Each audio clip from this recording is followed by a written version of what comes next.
From content creation, Njugush has built a home. He's not able to pay taxes. He just did his show the other day, sold out KICC, sitting capacity of the Savo Ballroom, 3,000 to 4,000 people, sold out, and that you are not able to pay taxes. Jalang'o, nimeona something you are saying. As it is, we pay tax. If for example I had a show at KICC, I paid tax. Sijui kama tunaelewana. If for example I'm going to have my own production, nifanye advert, we pay tax. There is tax from the money we are paid from those companies. We pay tax. It's digital, it's content creation. So which this other tax? Sijui kama tunaelewana. Yo, good evening. How are you guys? This is Elijah.gichuru and I'm here for another video. Blessed Njugush, aka Njugush, has come out to lash out or to comment on the comments given by Jalang'o of Lang'ata, the MP for Lang'ata. This comes out after Jalang'o made a video on the 15% digital content creators tax, and Njuguna has come out to defend his position or to talk about the digital content creators tax. Now, this is something that has created a hot potato in the Republic of Kenya, and therefore it has necessitated so many celebrities to come out and talk about it. And the recent one is Njuguna. Now, Njuguna is arguing, one, content creators do pay tax. That he's seeing a lot of populism, people saying, oh, pop content creators don't pay tax. From content creation, Njugush has built a home, and he's not able to pay taxes. And he just did his show the other day, sold out KICC, sitting capacity of the Savo Ballroom, 3,000 to 4,000 people, sold out, and that you are not able to pay taxes. What do I tell these people? How do I'm supposed to go in front of this panel today to show them that Butita doesn't.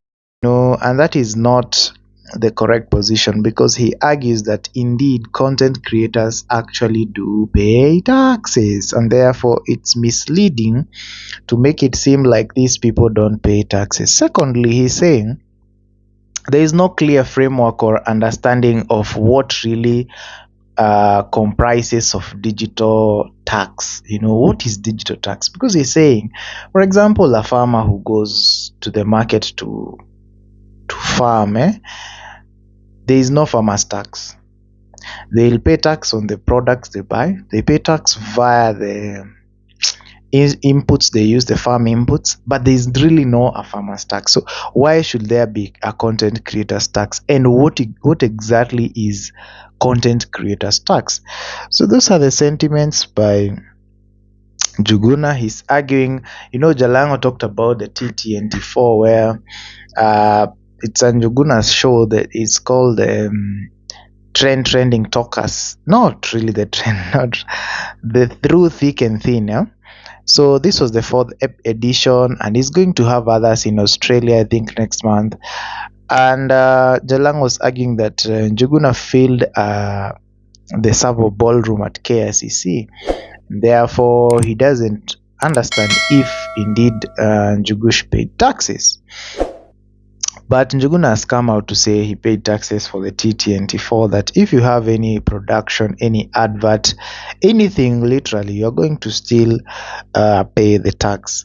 And Njuguna is coming out with the argument of Eric Omondi, whereby he's arguing that he wants the digital content creators to be exempted from taxation, okay, because it really takes them a lot of time before they can build themselves and actually start making money on YouTube, which is very, very true.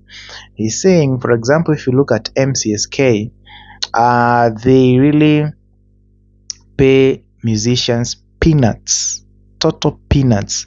You find a very big musician in Kenya is being paid 700 by MCSK after collecting revenues and royalties over a very long period of time, and therefore is arguing if musicians are receiving this petty cash like 700 shillings, are you saying that you're supposed to tax 700 shillings, which is even not enough in the first place? So this is why Njuguna is saying, or Njugush is saying, that there is really need for a discourse in this issue. We sit down, we agree what comprises the digital service tax, what is it, people still don't understand it, and come up with a lasting solution. Because if you look at Kenyan YouTubers, for example, the CPM, Njuguna is arguing, the CPM of Kenyan YouTubers is lower compared to the CPM of a country like USA or America and and countries like those ones. Therefore, it becomes very difficult for you to tax these people and just put them on a level playing field. Hello, how are you? Mko salama? A quick one. I didn't know how to do this, but about digital content creators tax. I'm a content creators tax, however you want to put it. Now, this is the thing. I think we need to differentiate things. Because kuna video nimeona and Jalang'o nimeona there is something you are saying, and I'm glad that we are talking about this. Now, first things first, who is a content creator? I think that's where, because my point is, people doing well, it's not bad. Kwani sasa tulikuwa tunafanya nini? People doing well. If I see someone buying a big car for himself, that's okay. Someone build a good house, that's fine. Thing is, content creation, why is it different from other forms of production? Like, is there a farmer's tax? When a farmer buys something, they already paid tax. When I'm a producer, I'm producing something, I've already paid tax. But now, I don't know if you get me. As it is, we pay tax. If, for example, I had a show at KICC, I paid tax. Sijui kama tunaelewana. If, for example, I'm going to have my own production, nifanye advert, we pay tax. There is tax. From the money we are paid from those companies, we pay tax. It's digital, it's content creation. So which this other tax? Sijui kama tunaelewana. My point is, if this passes, if the finance bill passes, how do we say, sasa, finance bill may pass, we are going to pay 15%. Is 15% of what? We've already been paid. We've already been paying a certain percent of VAT and whatnot. So on top of that, and on top of production, some more tax. Now, this, I think, for me, the way I was feeling it is about excluding. The exclusion we are talking about, and especially for the young up and coming, especially if, let's say, for example, you're on YouTube. You make your money on YouTube only. So, for me, I feel like those people should be exempted given time, because they need to build themselves because we have different forms of income for content creators. Kuna watu wanalipwa na clients, you do adverts. Na sio mbaya kufanya hizo adverts. As long as you're paying taxes, we pay our taxes. Nataka tuelewane hapa. Si ati hatujakuwa tukilipa. Unajua naona populism. Ati sasa hamtaki, imekuwa ikilipwa. Point is, there's someone who is up and coming. YouTube inachukua percentage yao inakaa nayo. So hiyo pesa inabaki tena tu nyonye. My point is, then give them time. But if you see, because I think it's very clear. But now if you start, kuna tax imeitwa content creators, then that means we stop paying for other things. You see, like, for example, the way I think NGOs, there's some people who don't pay tax. Yeah. Non-profit, I think, organization. There's some people who don't pay tax. I'm not quite sure about this. Anyway, I'm not but my point is, there are some people who are exempted tax for particular reasons, like people with disabilities. They import cars, no tax. That's fine. You're getting? So, and now we are not saying we be exempted. We are saying, for now, hatuna production haijatosha. But if we start making money in terms of other forms of money, like, for example, I'd say, if I'm paid to do an advert on telly, Is that still digital content creation? I pay tax. So you wouldn't come back and say, sasa hiyo pesa umepatiwa, najua nilipa tax but lipa ya digital, ya content creation. I don't know, let's able to discuss. I think we need to break down what is content creation. And people are being seen like content creation. Hawajakuwa akilipa tax, wanaendesha gari kubwa, wanakaa poa. Why do we do what we do? Tunaweza fika hapo kama serikali, sasa nyinyi ndio wanini kuliko serikali. Tunaweza fika hapo bila gava kujua watu they are making money. Uliza Butita nakimbizana hapo na what do we call it, ile ilikuwa ya the ETR. Butita hata ndiye alikuwa anafunza kufanya ETR bana. They've been paying. Point is, now because they've been paying the digital tax, is it on top? We just want clarity.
And that's why my take on this issue is, why can't the government just benchmark? Tell us, this country, on average, YouTubers make this much. They are taxed this way. This is what they pay. This is what YouTube claims in terms of taxes. Just do a study. It's not that hard to just find out and come up and tell us what these people pay and how it goes and things like that. Because now when you just open just a blanket kind of taxation, it will hurt the low income earners, because in as much as you're seeing the display of opulence, and I would like to challenge the government in this sense, if you're saying that celebrities in Kenya are opulent, or you're saying YouTubers or digital content creators have a massive display of opulence, let's count them. These people cannot even reach 100. These people you're calling opulent, they can't even reach 100. Who are the top YouTubers in this country? Just list them. How many are they? So not going to put some measures to cap the entry of other willing Kenyans, other young Kenyans who wants to change their lives based on the issues of a few Kenyans. For example, in the finance bill, the government says anybody making more than 500,000 shillings a month will now start paying 35% tax, income tax, and not 30%. Okay, so let me ask you, if the government said everyone will pay 35%, how will that sit with Kenyans?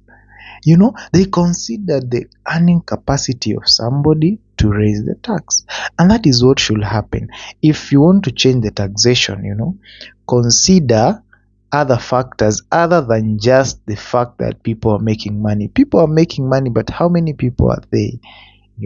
Look at many metrics. Don't just have a blanket way of doing what, of a blanket way of taxation, of taxing Kenyans. Okay, so that is my take as an upcoming content creator. Yeah, let us sit down, let us do public participation. I mean, how did we arrive at 15%? Why not 3? Why not 2? Why not? And Njuguna argues that they still pay a digital service tax of 1.5%. It's not just this digital content tax, they also pay another tax of 1.5%. And therefore there's really need to check and to find out what is happening in other countries and what can we do to spur development and also to earn money for the government, because now we also don't want a situation whereby people who have act themselves. Njugush is giving a very nice argument that these people on this platform of YouTube, they were never supported. They just went and came up with their own thing called YouTube, and it started picking up, and now the government want to tax them. The same point with Eric Omondi. You've not supported these people. You've not given them jobs. Some of them never got help in high school, in university. They just started making their own money, and now you want just to wake up and tax them? No, it doesn't work that way. It doesn't work that way. First support them, let them grow, let them have a standing, let them have a footing, let them become great. Then after that, start taxing them. But you can't just wake up, start taxing them, no support, no capacity building, no nothing. Alright, so let us sit down as a country and have a national conversation. It's not too late to rethink about the bill, to make amendments. Let the government invite these people, these digital content creators, sit down with them, hear the suggestions, hear what you can do, and through that you're going to come up with a very, very nice thing that will favor everybody. Anyway, thank you so much. That has been my time. It's your guy Elijah.gichuru. Continue liking, subscribing, commenting, sharing my content. I love you so much, and your presence here is never, never, ever in vain. It is something I cherish, and I will continue to cherish. See you in the next one. In the meantime, stay safe, keep the peace, watch my content, and also suggest on the comment section which story you like me to do or what you like me to improve on. Thank you so much.